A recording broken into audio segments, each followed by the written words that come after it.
tips ya menjaga ihsan, terutama adalah ya ketika ingin beribadah dan muamalah. Bagaimana kita tetap bisa berbuat baik kepada Allah, bisa berbuat baik kepada sesama makhluk. Yang pertama, jamaah yang dirahmati Allah Subhanahu wa taala, para ulama mengatakan tetaplah ikhlas itu adalah nomor pertama. Ya, baik di dalam hal ibadah pun demikian, dengan muamalah juga demikian. Sebagaimana tatkala kita bermuamalah dengan orang lain. Ya, karena semua perbuatan manusia itu sesama manusia juga bagian dari makna ibadah. Hanya saja ada ibadah mahdhah dan ada ibadah ghairu mahdhah.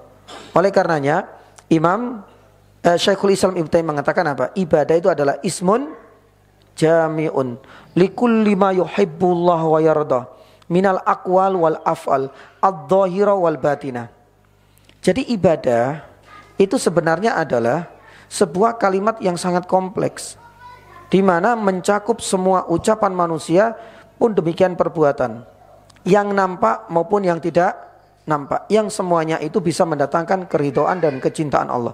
Itu adalah definisi yang paling lengkap mengenai definisi dari apa? Ibadah. Maka kalau seandainya kita beribadah kepada Allah, ini ibadah. Salat ibadah, puasa ibadah. Kemudian kita berbuat baik kepada orang tua, berbuat baik kepada sama, ini juga disebut apa? Ibadah. Hanya saja ada ibadah mahdhah dan ibadah ghairu mahdhah. Lah, ini adalah ikhlas. Ya. Dan yang kedua, kita harus meningkatkan rasa muraqabah. Ya. Kenapa muraqabah ini? Karena saya yakin semua saat ini kita sudah memenuhi dan mudah-mudahan bisa mempertahankan Islam sudah dengan rukun-rukunnya Tingkatan kedua apa? Iman. Ya, mudah-mudahan kita bisa tetap mempertahankan seluruh rukun iman yang 6.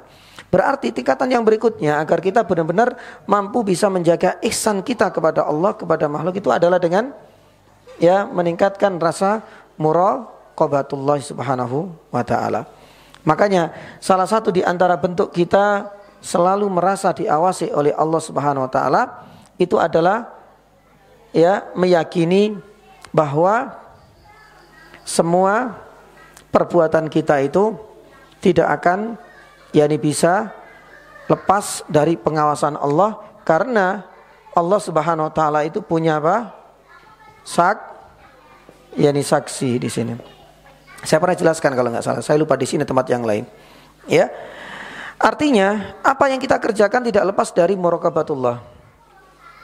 Kemudian yang kedua, yakinlah bahwasanya saksi-saksi ini yang akan dihadirkan oleh Allah Subhanahu wa taala terkait semua ucapan dan perbuatan kita selama di dunia. Ya, supaya kita merasa muraqabatullah itu muncul, yakinlah saksi pertama itu adalah Allah Subhanahu wa taala. Saksi yang kedua itu adalah malaikat. Allah Subhanahu wa taala berfirman dalam surat Qaf ayat yang ke-18. Ma yalfidu min qaulin illa ladai raqibun atid. Ya, untuk menumbuhkan rasa muraqabah, yakinilah bahwasanya di akhirat nanti banyak saksi yang akan dihadirkan. Allah Subhanahu wa taala sendiri saksi yang paling agung. Yang kedua malaikat. Ma yalfidu min qaulin, karena malaikat itu akan mencatat amalan kita. Ada dua. Ya. Yang ketiga, jamaah dirahmati Allah Subhanahu wa taala, saksi yang ketiga itu adalah para nabi, termasuk Rasul sallallahu alaihi wasallam. Ya. Tapi jangan berharap kita nanti dibela oleh nabi, enggak. Karena saksi layaknya dalam pengadilan, kadang saksi memperingan dan kadang memperberat. Jangan terlalu pede. Wah, ini saksi pasti nanti di yaumul hisab kita akan diperingan. Tidak ya nih jamaah. Saksi ini enggak akan berbohong. Ya. Taib, para nabi pun demikian, jamaah dirahmati Allah. Yang keempat, ini langsung saja anggota badan kita. Ya, makanya di dalam surat Fussilat misalnya ayat 20 sampai 22. Allah SWT firman, qalu antaqanallahu antaqanal kulla syai'. Ketika kulit-kulit kita semua ini diberikan kesempatan untuk berbicara, sudah kita enggak akan bisa apa? Enggak akan bisa mengelak.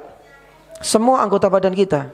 Di surat Yasin pun disebutkan, ya, al-yauma nakhtimu ala wa tukallimuna, ketika mulut digembok, ditutup.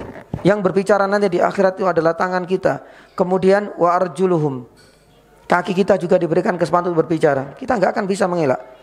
Di dunia, maaf ya, kita mampu untuk bisa mengelabui maaf hukum.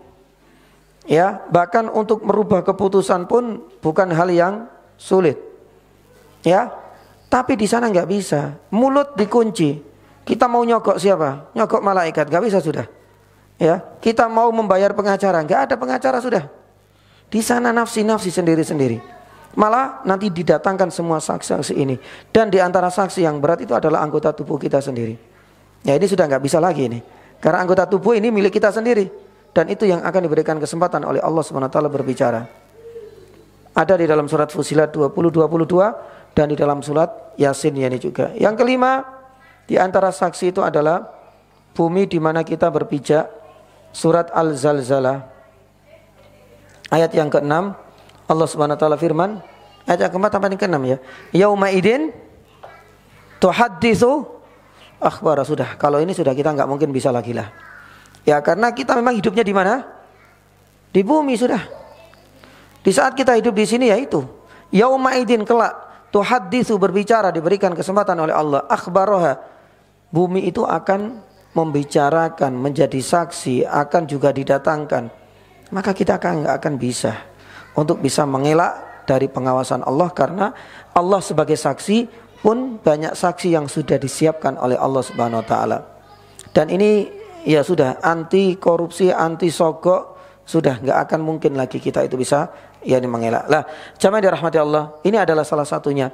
Maka kalau seandainya kita merasakan begitu banyak saksi yang ada di sekitar kita, termasuk diri kita, termasuk tanah di mana kita berpijak, perasaan dan keimanan kita terhadap banyak saksi ini yang akan menumbuhkan apa?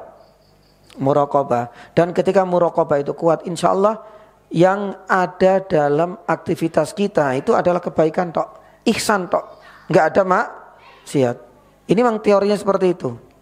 Ya, meskipun seringkali kita terjerumus dalam kemaksiatan. Berarti kalau ada kemaksiatan, ada yang error dengan apa? Muraqabah. Makanya para ulama mengatakan yang ketiga salah satunya adalah kuatkan iman, akan adanya hari hisab atau pembalasan. Ya, sama juga dengan saksi ini tadi. Kalau seandainya kita menguatkan iman kepada hisab, nanti kita itu dihisab loh ya. Kehidupan dunia yang kita kerjakan di sini itu bukan akhir dari perjalanan hidup panjang kita di sini, enggak.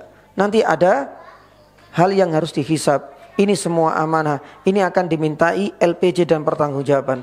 Maka tatkala kita yakin bahwasanya semua akan dihisab, hal itu akan bisa menjadikan kita tetap menjaga pada tracknya. Kita akan tetap berbuat ihsan, baik ibadah maupun bermuamalah. Makanya ada sebuah kalimat indah dari Al-Hasib Al-Harith Al-Muhasibi rahimahullah ta'ala.